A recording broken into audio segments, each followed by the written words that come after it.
Hello दोस्तों, कैसे हो आप लोग। इस वीडियो में बात करेंगे एपोस्टाइल के बारे में।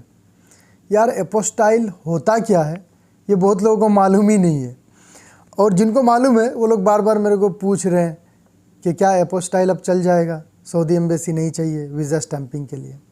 तो ये सबको पूरा डिटेल में समझेंगे इस वीडियो में। इससे पहले का वीडियो मैंने इंग्लिश में बनाया है एपोस्टाइल के बारे में, क्योंकि वो एक प्रमोशन वाली वीडियो थी। जिस कंपनी का मैंने प्रमोशन किया तो उन्होंने कहा था कि इंग्लिश में पूरा वीडियो बनाना है, तो मैं पूरा इंग्लिश में ही वो वीडियो बनाया है। तो आज के ये वीडियो में मैं हिंदी में आप लोग को समझाऊंगा, जो कि मेरा फेवरेट लैंग्वेज है। हिंदी में बहुत इजीली मैं आप लोग को समझा सकता हूँ।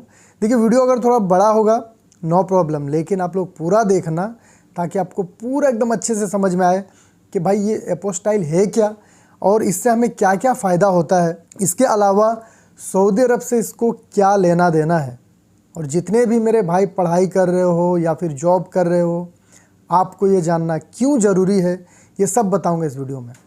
तो वीडियो को बिना देरी किए हुए चलिए वीडियो को स्टार्ट करते हैं। सबसे पहले तो मैं आप लोग को ये क्लियर कर दे रहा हूँ डाउट कि एपोस्टाइल होता क्या है।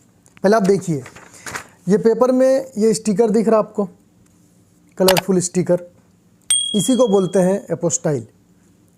ये स्टिकर एक्चुअली कौन लगाता है? हर कंट्री का जो फॉरेन अफेयर्स होता है, विदेश मंत्रालय, वो लोग लगाता है ये स्टिकर को। विदेश मंत्रालय के अलावा कोई नहीं लगा सकता, हर कंट्री का। ठीक है, पहले ये समझिए। जैसे हमारे कंट्री का MEA है, मिनिस्ट्री ऑफ एक्सटर्नल अफेयर्स, वही लगा सकता है इसको। इसका क्या क्या प्रोसेस है ये भी समझेंगे। लेकिन ये स्टिकर का आखिर ज़रूरत किनको पड़ता है, इसका कितना वैल्यू है ये भी समझिए। दुनिया में कितना देश है? 200 से ऊपर देश है, लगभग 208-209 कंट्री है। अब जितने भी देश हैं ना, उन्होंने एक प्लान करा कि भाई आपके कंट्री में जो पढ़ाई हुई है, आपके कंट्री का बंदा अगर मेरे देश में आएगा पढ़ाई करने के लिए, जॉब करने के लिए, तो उसके पास जो सर्टिफिकेट रहेगा, जो भी पेपर रहेगा, डॉक्यूमेंट रहेगा, वो फेक है या ओरिजिनल है, ये हम लोग कैसे जानेंगे? तो ये सब चीज़ को कंट्रोल करने के लिए सब ने मिल करके एक समझौता बनाया, जिसको ट्रीटी भी बोल सकते हैं इंग्लिश में, जिसको बोला जाता है एपोस्टाइल के ट्रीटी, या फिर इसको हेग कन्वेंशन के नाम से भी जाना जाता है। ये इंग्लिश नाम है। एक्चुअली ये नीदरलैंड में समझौता हुआ था 1961 में। और देखिए दुनिया का सब कंट्री ने ये समझौता पे साइन नहीं करा था, क्योंकि सबका सोच अलग होता है भाई, सबका अपना अपना पॉलिसी है। तो मैक्सिमम कंट्रीज़ ने ये समझौता को एक्सेप्ट किया था कि हाँ ये सही रहेगा। जो भी देश ये विदेश मंत्रालय का स्टिकर लगा देगा सर्टिफिकेट पे, हम लोग उसको ओरिजिनल मानेंगे। अब देखिए आज के डेट में 124 कंट्री इस समझौता को फॉलो कर रहे हैं। पहले तो इंडिया नहीं था इस ट्रीटी में, इंडिया ने समझौता में साइन नहीं करा था। 1961 में ये रूल लागू हुआ था, याद रखिएगा। इंडिया ने साइन करा 2005 में।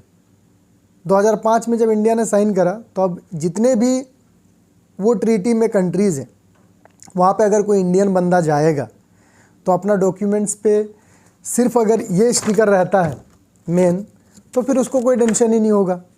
ये स्टिकर है मतलब वो जेन्युइन सर्टिफिकेट अपने साथ में लेके जा रहा है। इसका मतलब यही हुआ, चाहे वो जॉब करने के लिए जाए या फिर हायर एजुकेशन के लिए जाए। आप लोग को ये भी बताता चलूँ कि आज दुनिया के जो बड़े बड़े डेवलप कंट्रीज़ हैं, लगभग सारा कंट्री इस ट्रीटी का हिस्सा है। अरब देशों की अगर बात करें, ओमान है और सऊदी अरबिया है। सऊदी अरबिया ने रिसेंटली ज्वाइन किया इस ट्रीटी को, इसलिए ये बहुत अहम अपडेट हो जाता है। सऊदी अरबिया भी पहले इस ट्रीटी का हिस्सा नहीं था। सऊदी अरबिया दिसंबर 2022 में इस ट्रीटी को साइन करा। तो यहाँ तक क्लियर हो गया। एपोस्टाइल का मतलब ही ये है कि आपके सर्टिफिकेट पे अगर एपोस्टाइल किया हुआ है, अटेस्टेशन किया हुआ है, स्टिकर लगा हुआ है, तो उस ट्रीटी में जितने भी कंट्री हैं, वो कंट्री अगर आप जाओगे जॉब करने का पर्पज़ से या फिर पढ़ाई के पर्पज़ से, तो लोग आपका सर्टिफिकेट को फेक नहीं बोल सकते। वो लोग ओरिजिनल है, जेन्युइन है, एक्सेप्ट कर लेंगे। एक तो ये तरीका है। दूसरा तरीका क्या है? बाकी वो सारा कंट्री जिन्होंने ये ट्रीटी को साइन नहीं किया है, वहाँ अगर आप जाओगे तो वो आपसे क्या डिमांड करेगा ये पहचानने के लिए कि आपका सर्टिफिकेट जेन्युइन है या नहीं। तो आप लोग देखते होंगे वो लोग बोलते हैं उस कंट्री का एम्बेसी का मोहर चाहिए, अटेस्टेशन चाहिए। याद कीजिए, सऊदी अरबिया भी सेम यही रूल को इम्प्लीमेंट किया था। सऊदी काउंसिल में कोई भी अपना इंजीनियर डिग्री सबमिट करता था उनको बोला जाता था कि एम्बेसी का अटेस्टेशन चाहिए, ताकि एम्बेसी वाला उधर वेरीफाई कर ले कि आपके पास जेन्युइन है या नहीं। ठीक है, तो यही डिफरेंस है दोनों में, एपोस्टाइल और एम्बेसी का अटेस्टेशन में। अब देखिए, क्योंकि सऊदी अरब ने ये ट्रीटी को साइन तो कर लिया, अब कोई भी बंदा अपना डिग्री पे एपोस्टाइल करवा लेता है सर्टिफिकेट पे, तो सऊदी अरबिया ये नहीं बोलेगा कि आपका सर्टिफिकेट फेक है या फिर जेन्युइन नहीं है। और ये कोई इत्तेफाक नहीं है, सारा चीज़ प्रोसेस से हुआ है। दिसंबर 2022 में सऊदी अरबिया ने ये ट्रीटी को साइन किया, फिर इंडिया में सऊदी एम्बेसी की तरफ से एक सर्कुलर जारी किया गया कि अब अगर कोई भी सर्टिफिकेट पे, डॉक्यूमेंट पे एपोस्टाइल किया हुआ है तो उसको फिर से एम्बेसी का अटेस्टेशन के लिए कॉन्सुलेट में सबमिट करने की ज़रूरत नहीं है। मैंने आप लोगों के साथ में वो एडवाइजरी शेयर किया था, अभी फिर से आप लोग देख लीजिए वीडियो के स्क्रीन पे। तो ये सारा चीज़ एक सीक्वेंस में हुआ मेरे भाई। जिन लोगों को पता नहीं है वो लोग बोलेगा कि ये सारा न्यूज़ हवा में आ रहा, तो ये हवा में नहीं है, ये बिल्कुल सही और पक्की न्यूज़ है। तो जो भी मेरे भाई ये पूछ रहे हो ना कि सऊदी अरब आने के लिए वीज़ा स्टैंपिंग के लिए क्या अपना डिग्री को एम्बेसी का अटेस्टेशन कराने की ज़रूरत है या नहीं है, तो आप समझ लो नहीं है। अगर आप इंडियन हो तो नहीं है, क्योंकि इंडिया सऊदी अरबिया एपोस्टाइल के ट्रीटी का हिस्सा है, दोनों कंट्री, पाकिस्तान भी है। बाकी इस वीडियो के डिस्क्रिप्शन में मैं लिंक दे दूंगा, वहाँ पे जाके जितना भी कंट्री है ना वो सब कंट्री आप पढ़ लेना एक एक करके। तो खास करके अगर आप इंडिया से हो तो आपके लिए तो ये बहुत ज़बरदस्त न्यूज़ है। एपोस्टाइल किया हुआ है, आप आराम से सऊदी अरब आ जाओ, कोई टेंशन ही नहीं है। एम्बेसी अटेस्टेशन में टाइम भी लगता है, एपोस्टाइल का ये स्टिकर लगने में टाइम ज़्यादा नहीं लगता है। अब बात करते हैं इसका क्या प्रोसेस है। दो प्रोसेस है मेरे भाई, आप खुद से भी कर सकते हो या फिर कोई एजेंसी के थ्रू करवा सकते हो। खुद से करने का क्या प्रोसेस है, देखिए आपका जो भी सर्टिफिकेट है उसको एपोस्टाइल कराने से पहले दो और चीज़ करना होता है। सबसे पहले आपको कोर्ट में जाना पड़ेगा, आपके नियर बाय जो भी हाई कोर्ट रहेगा वहाँ पे जाना है। वहाँ पे ये नोटरी वाला दिख रहा, ये नोटरी लगता है। वहाँ पे वकील रहता है, जिनके पास लाइसेंस है ये चीज़ करने का वही सिर्फ कर सकता है, जो तो वकील नहीं कर सकता। वही ये नोटरी करेगा, स्टम्प मारेगा, सिग्नेचर कर देगा। वो आपसे 50-100 रुपया चार्ज भी लेता है, हालांकि 20-25 रुपया इसका चार्ज है, लेकिन आजकल लोग ज़्यादा मांगते हैं, लोग दे भी देते हैं। उसके बाद दूसरा प्रोसेस रहता है SDM ऑफिस जाने का, सब डिविजनल मजिस्ट्रेट ऑफिस, वहाँ पे आपको जाना है। अब देखिए SDM ऑफिस जाने के लिए कुछ सोर्स चाहिए होता है, क्योंकि नेता लोग बिना सोर्स का आपको अलाउ नहीं करेंगे। हो सकता है बोलेंगे भाई बाद में आओ, वो लोग बिजी रहेंगे, तो आपको चक्कर लगाना पड़ सकता है बार बार।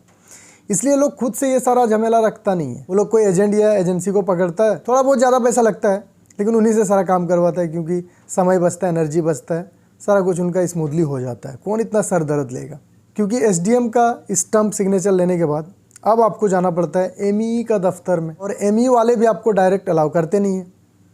उनका वेबसाइट में अगर आप देखेंगे कुछ अप्रूवल एजेंसीज़ हैं, वहीं पे आपको जाना पड़ता है, पहले अपॉइंटमेंट लेके उनके पास जाना है, फिर उनके थ्रू सारा काम होगा। अब ये सब खुद से कोई बंदा करेगा तो टाइम ज़्यादा लग सकता है, इसलिए लोग खुद से नहीं करते, कोई ऑफिस को पकड़ते हैं, उन्हीं के थ्रू करवाते हैं। कोई ऑफिस के थ्रू अगर आप लोग करवाओगे ना, ज़्यादा टाइम नहीं लगता है, 1 वीक 10 दिन मैक्सिमम मैं बोल रहा हूँ, हालांकि 2 या 3 दिन में वो लोग करवा के दे देते हैं, फिर टेंशन खलास। तो यही है मेरे भाई एपोस्टाइल और एपोस्टाइल कराने का प्रोसेस, इसके फ़ायदे। आई होप आपका सारा डाउट क्लियर हो गया होगा। अभी भी कोई डाउट बचा हुआ है तो आप कमेंट करके ज़रूर बताइए। चैनल पर नए हैं सब्सक्राइब कर लीजिएगा, क्योंकि इस तरह के इन्फॉर्मेटिव वीडियोज़ आपको आगे भी मिलते रहेंगे। वीडियो को देखने के लिए बहुत बहुत शुक्रिया।